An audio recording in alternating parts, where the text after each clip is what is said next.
right. So this project is going to be about the Haitian Revolution. My topic is how did the Haitian Revolution serve as a catalyst for the abolishment of slavery in 1863? All right. My main argument is going to be I would state that after this research that I've done, that it does not catalyze it at all. Um, and there is one key point that I missed, basically, that I'm going to be describing why I say it's not, and it's very interesting to me. But first of all, I'm going to be giving a day in the life of three characters. One of them is going to be Abraham Lincoln, a white slave, and a white slave owner, and a black slave. The slave owner and the black slave is going to be from Haiti. And obviously, Abraham Lincoln is going to be from 1863. So, the white slave owner, right? I was living a life in luxury, right?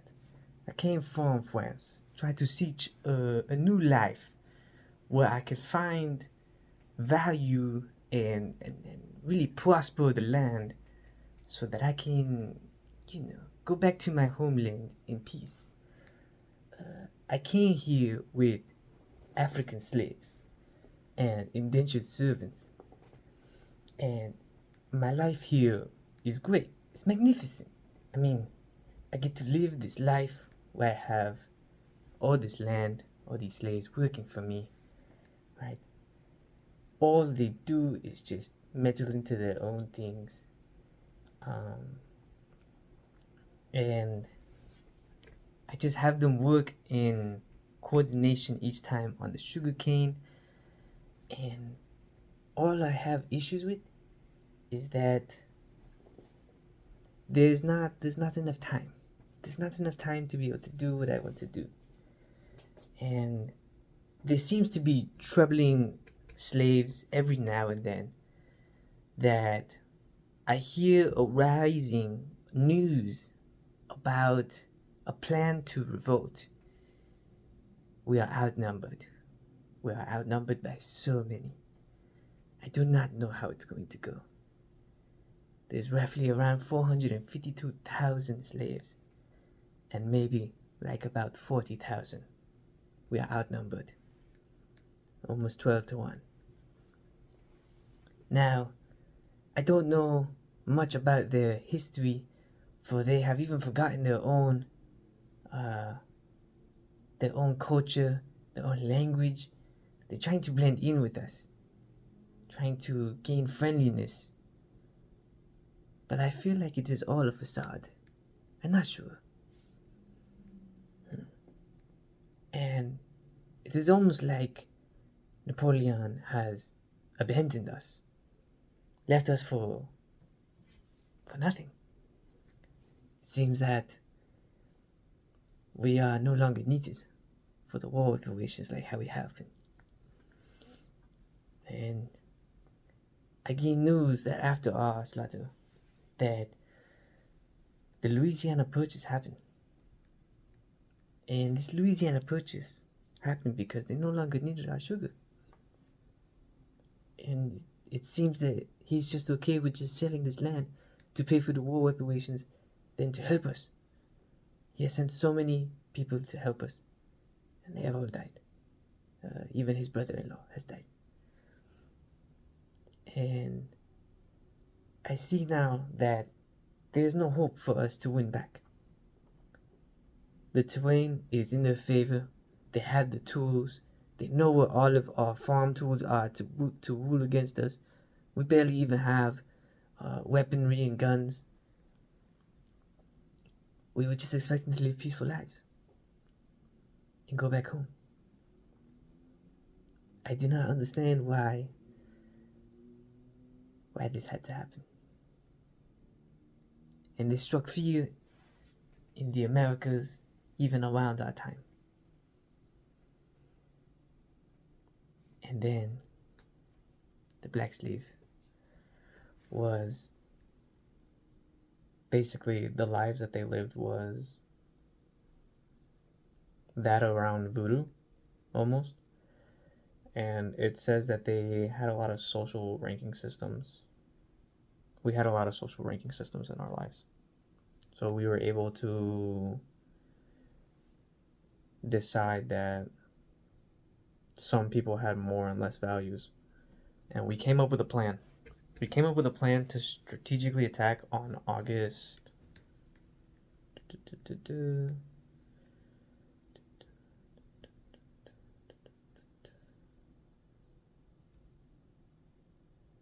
On August, yeah. 1797.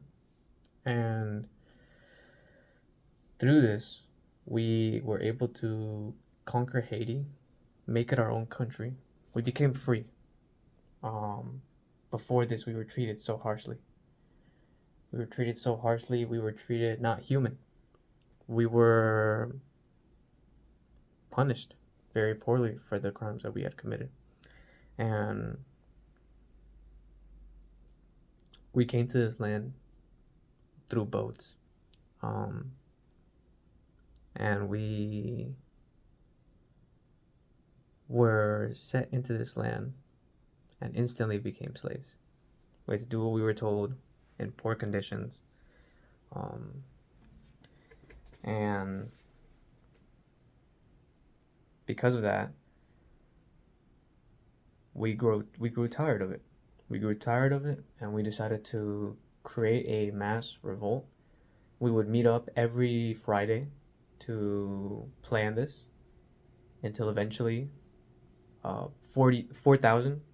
We started our first revolt, our first day, with 4,000 white slave owners to die, and multiple freedmen, slave owners as well. And even indentured servants were on our side. And we wanted to be considered a French colony. We wanted to be recognized as Frenchmen. After we realized we couldn't be recognized as Frenchmen, we decided to become our own country, and we went through hardships. We had to reintegrate our culture. We had to remember who we were. It wasn't necessarily fitting in, but we also realized that slavery was just wrong overall in the world.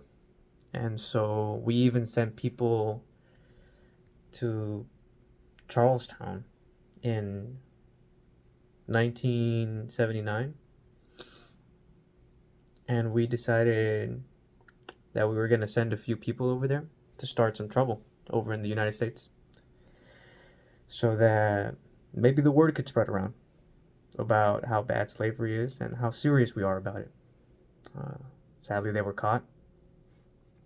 They were not able to go through with the plan that happened in Saint-Domingue. And we did strike fear into the white Americans, the white U.S. So after that, we also had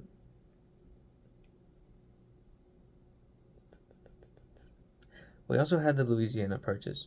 So we weren't bothered anymore by France, other than Napoleon taking our Toussaint Louverture, one of our generals at that time. And Toussaint, before he died, he set up this code that the next strongest man would lead, basically. And Toussaint and Napoleon butted heads a lot. I don't get why our leaders would butt heads, but we wanted to be considered Frenchmen, and Napoleon didn't want to acknowledge us. And in fact, he even tried to reintegrate slavery after this, because he found it as such an insult. But we also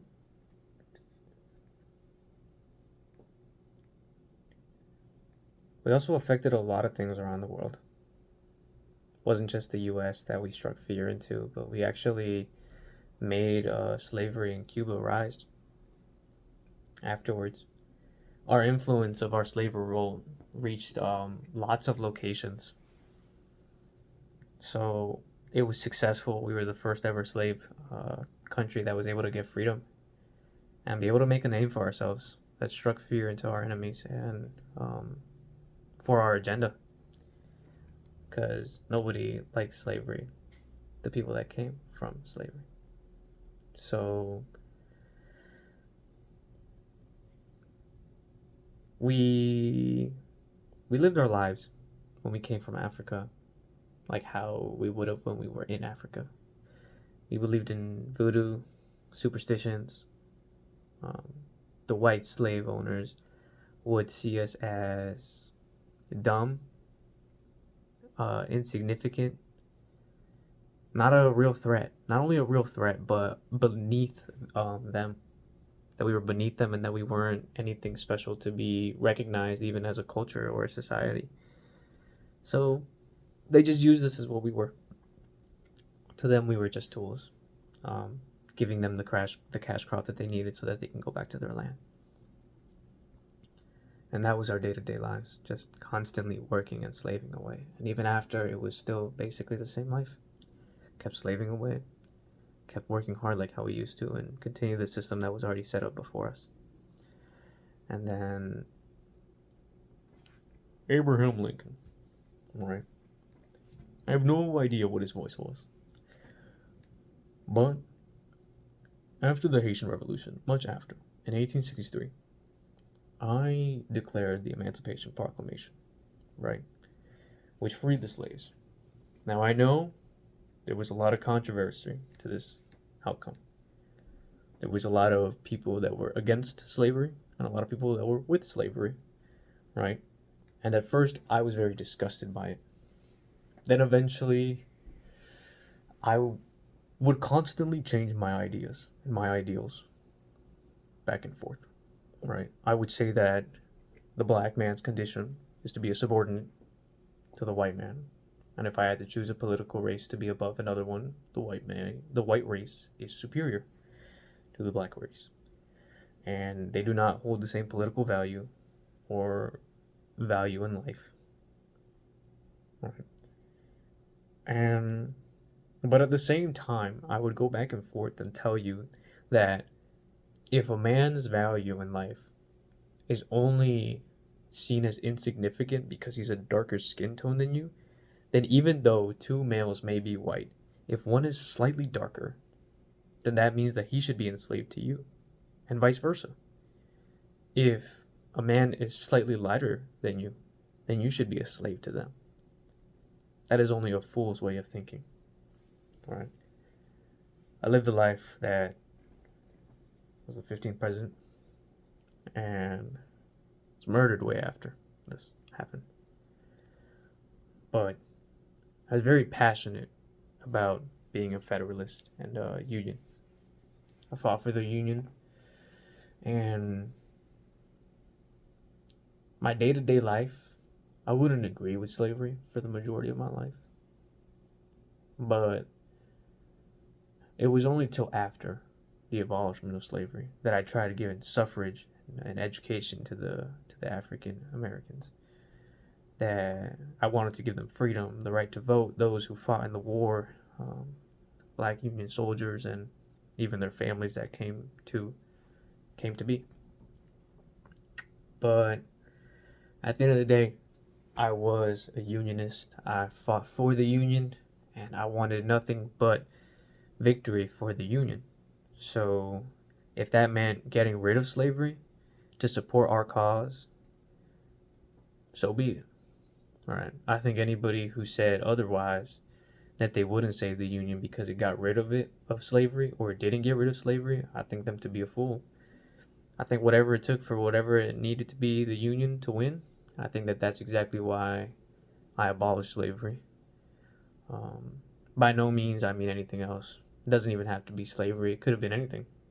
Like if it meant that I needed to promote something to have the unions win, to be able to get a bigger group, to be able to concentrate ourselves, then I would promote it. I don't see any reason as to why the Haitian Revolution catalyzed us being able to go into it. I understand the fear that came afterwards. However, we are the United States. We are a huge power, And our problems are our own problems, and everybody else's problems don't have to be our problems. So all we were looking at was how to make the United States better. And I saw it fit to get rid of slavery. Right. I don't think the 3/5 compromise was a good idea, because this would go against our benefits of being able to give the Union its true power. So we had what we had, and I decided to get rid of slavery so that it could benefit the Union. Do I agree with the morality of racism and slavery? No. But if it meant that I would have to keep slavery to let the Union win, I would have. And I don't think the Haitian Revolution had anything to do with me choosing to abolish slavery. I think all that weight was resting on my shoulders as president, and the Haitian Revolution did not come as a cause. Maybe it struck more people around me, gave them ideas to free slavery, because they saw that one day or another the slaves were going to get tired. So there was words of a lot of colleagues of mine telling me that abolishing slavery is good. And this came because of the Haitian Revolution. However, my final verdict was not because of the Haitian Revolution. I cannot say that it is a cause nor a catalyst to the abolishment of slavery in the United States in 1863. So, that is all. Thank you.